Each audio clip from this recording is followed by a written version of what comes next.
Oui, absolument. Alors, nous ne sommes pas sur l'enceinte du 5e régiment d'hélicoptères de combat, juste à quelques centaines de mètres derrière moi. Confinement oblige, on n'a pas pu accéder devant les grilles. Il y a deux priorités aujourd'hui pour le régiment. D'abord, comprendre évidemment ce qui s'est passé hier lors de cet accident dans une zone, on l'a dit, qui était connue par les pilotes d'hélicoptères du 5e RHC. La deuxième priorité, évidemment, c'est d'entourer et de soutenir les familles des deux militaires morts hier, décédés.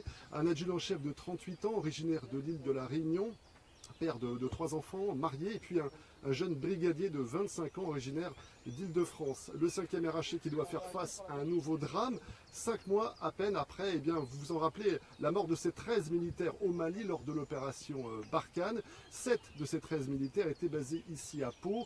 On se souvient de la vague d'émotion qui avait surgi après ce drame. Et puis il faut se souvenir aussi que les forces spéciales qui sont basées juste à côté ici, sur la même base, ont été aussi victimes il y a 2 ans d'un accident. 2 pilotes de ce régiment avaient perdu la vie lors d'un exercice dans le sud de la France. Alors il n'y aura aucun commentaire ici de l'armée localement. L'armée se referme un peu sur elle-même pour panser ses plaies ici à Pau.